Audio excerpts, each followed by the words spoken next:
Stevie Milhausen here. Bellator 149 just ended. This is my first time on Periscope.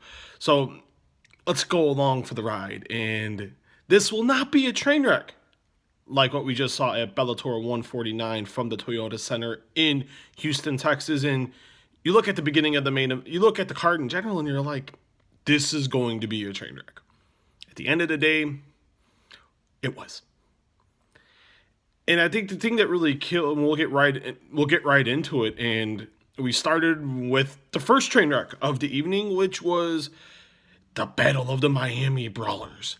Kimbo Slice. Yes, I'm wearing my Tim McGraw hat, if you can't see. I don't know why I like Tim McGraw, but I like Tim McGraw. But the great battle between who was the premier Miami street brawler, Kimbo Slice and Dada 5000, and we got what we expected, ladies and gentlemen. And if a lot of people didn't think the fight would last 60 seconds, I've seen that a lot on Twitter today, and I've seen that a lot going into the fight. And not only did it go past 60 seconds, it went not past the first round. Not only did it go past the second round, we almost got to halfway through the third round as the fight ended in the 2:22 mark of the third round. And what an utter embarrassment to mixed martial arts. Plain and simple. There's no ifs, there's no ands, and there's no buts about it. Sorry if the volume was low, I do apologize. But at the end of the day, this was an embarrassment. After 90 seconds, after a flailed, I think it was a right hook by Dada 5000, I actually thought it was a very nice double leg takedown by Kimbo.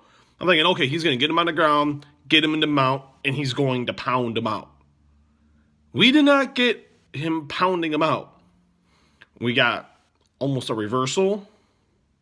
And we got a lot of stand-ups and punches, in all honesty, that me, you, the world, my unborn child, we could have thrown better punches. Plain and simple. This was an utter embarrassment to mixed martial arts. We've seen, like I said, slow punches. There was a time it looked like Dada 5000 near the end of the second round was going to win this fight. He rocked Kimbo Slice against the cage.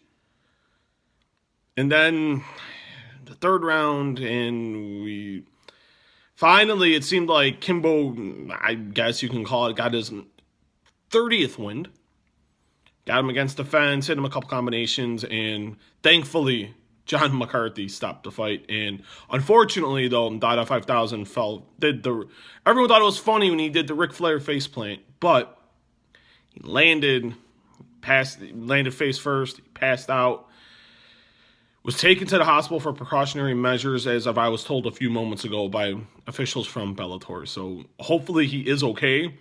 But if we look at the fight in general, this was the worst fight in the history of mixed martial arts. And I put it on Sporting News, and this was the most embarrassing fight in the history of the sport. Plain and simple. This sets it back past before 1993. This looks like even in the Stone Ages, I bet you they threw better punches than what we seen a few moments of, maybe about an hour. Well, I'm trying to look at what time it is. It's midnight central here in Chicago, so about little less than about 2 hours ago the fight started.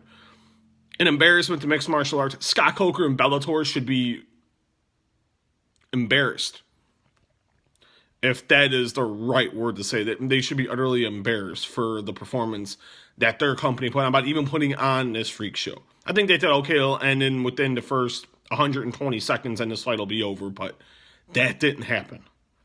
This went almost 12 and a half minutes of we seen of horrible fighting. This wasn't even fighting. You couldn't even call it street brawling. After a great special, and then and I watched the latter half of that special with Kimbo Slice on Spike, I'm like, all right, got me excited, beat up a couple guys. But the thing that was scary, and you really sit and look at it, is after 15, 20 punches, Kimbo got really tired. And that showed here, and I thought poor cardio, and he keeps saying he's getting better. No, you're not getting better. But he got the loudest ovation of the night, and I guarantee this drew the highest rating of the night. Right now, this is the top story on Sporting News. It's the top trend. This is trending. The top story. Plain and simple. I don't like watching fights like that. I'm a born and bred MMA since the first ever UFC in 1993, and set the sport back. It's an embarrassment to mixed martial arts. Scott Coker should be disappointed he even put on this fight. Next time, Scott, put on a fight for Kimbo against an actual fighter, because that was an utter embarrassment. Kimbo Slice is going to fight on. Against who? I don't know. You can't put him in there. Someone said you can't put him in there with Rampage Jackson. I actually wouldn't even mind seeing a Seth Petrozelli rematch if we're going to go the freak show route. But I think we get the same result, to be quite honest. But Kimbo Slice looks like he will fight on. And luckily for all of us, the end of Dada 5000. So, another embarrassment for mixed martial arts? Absolutely. But you know what, though? We all watched. Plain and simple. We all watched. But let's now get to the main event. Ken Shamrock, Royce Gracie, a fight 20 years in and making that we did not want to see. It will, shockingly, this fight stood on defeat, and I thought it was really weird. Royce Gracie didn't wrap his hands, which, from my counts, is illegal, from what I have been able to gather. And no one really knows. A great job by the Bellator team of bringing that up. But in this day of age, rules don't matter, especially in that great state of Texas. That should not. I'm shocked is even allowed that companies even want to go to Texas, since the rules and regulations are utterly ridiculous, including the drug policy. Yes, I said it. But shockingly, it stood on the feet. And I was shocked Royce really didn't try to get Shamrock against the cage. It was mainly Gracie throwing kicks, throwing push kicks, throwing front kicks. And Shamrock doing nothing. I mean, like I put in the article on Sporting News, like he just did, like he was just circling Gracie. Okay. Royce, you go this way? I'm going to go that way too. The one time Ken Shamrock tried to throw a punch, Royce Gracie got it in the clinch. The first knee no one saw. All you saw was a knee to the temple, a takedown, a couple hammer fists, and the fight was over. Shamrock screaming, going at Royce Gracie, wanting the fight to be stopped. And you're thinking, you're like, and even Jimmy Smith said it was a little ridiculous, and I'm thinking that as well. And then they come back, you see the replay, he throws that left knee right in the grapefruits. Now, for us men out there that have been hitting the nuts, that really hurts. But that's what led to the temple to take down a couple hammer fists, and the fight was over. I don't blame Ken Shamrock for being pissed off. I'm shocked Ken Shamrock wasn't more pissed off after the fight ended. And that is the one thing about Royce Gracie, and this is the one thing, and I respect Royce, a legend, and you can't take that away from him for what he did and got to put the UFC on the map. But he came off as an arrogant, pompous asshole here. Oh, that's how it was in the old days. Well, now, Royce, there's rules and regulations. This isn't 1993. This isn't 1996. This isn't even 2000 when you made your debut in Pride. This is 2016. A sport with regulations. You didn't have a care for the rules. I lost a lot of respect for Royce Gracie tonight. And don't try to believe that, it wasn't about the money. He came back for the money. He came back to pay his taxes. Plain and simple. He's tried to sham the system, sham the IRS, and now he's shamed MMA. He made an embarrassment of himself this evening. Not only did Kimbo Slice and Dada 5000 embarrass themselves, Royce Gracie was a disgrace to the sport tonight. Of course, he's not going to admit he need Ken Shamrock in the groin. I don't blame him in that aspect, but he cheated. And the referee didn't see it. And at the end of the day, it is the referee's fault. But if you're all about honor and respect, you should have said something.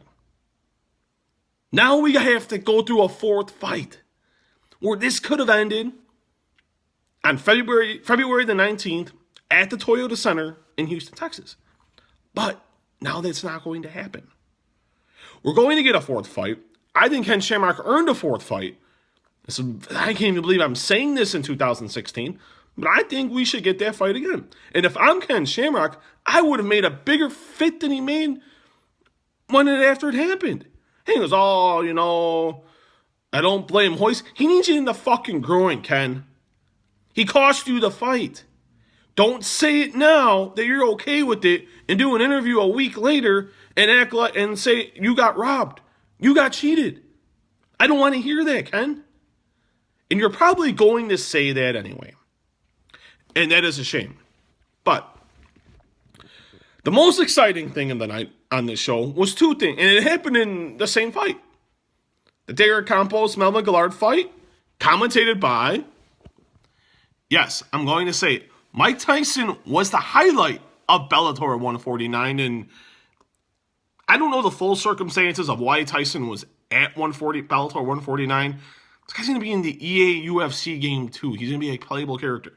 Goes to all the UFC shows in Las Vegas. But here he is at a Bellator show, commentating alongside Sean Grande and Jimmy Smith. Man, did Mike Tyson look drunk. There's one of two things I put this on Twitter. Either Mike Tyson was really drunk, or he was just having a great time. You decipher it as you will. I'm going with the first thing, because I really think he was. But we don't know that. I don't want to make accusations, but it really did look like that Mike Tyson looked like he had a couple cocktails before he put on the headset. But you could tell he was having a good time. He knew the guys. I thought he gave a pretty good breakdown. But he was entertaining. And a great performance by Derek Campos and Melvin Guillard. If you want to consider a mistake, Bellator's made two mistakes. Signing Stephan Bonner. Actually, no, I take that back because they got a really great rating out of that. Signing Melvin Guillard, I think, has been Scott Coker's worst decision so far in Bellator in terms of free agent acquisitions. Sorry, Melvin. It's time to pack it up. Go back to being a bouncer. I know you didn't like it or I don't know, whatever you were doing. I don't know how you blew all your money. But I think it's time for you to retire, and that's unfortunate because you were an exciting fighter. But now it is time for you to go, Melvin Guillard. But that is, and overall, this, you want to say this set MMA back 30 years, set it back 23 years. It did. This night was an embarrassment to mixed martial arts. It really was. And we knew that going in, that there was a high likelihood this was going to happen. But you watched. I watched because it's part of my job. If it wasn't my job, I still would have had it on. We all love freak shows. We do. We want to see train wrecks. We saw some train wrecks tonight. I hope you enjoyed it. I am Steven Mielhausen. You can follow me on Twitter at @SMielhausenMMA. I'm going to spell it for you people. Because up until I was about 12, I had a hard time spelling it too. It is my Twitter, SMUEHLHAUSEN. MMA. Follow all my work at sportingnews.com. I have articles up on the Royce Gracie, Ken Shamrock main event. And I also have an article up on the natural disaster known as Kimbo Slice and Dada 5000. Tomorrow, I will have, on Saturday, today, I will have a good, the bad, and the dirty.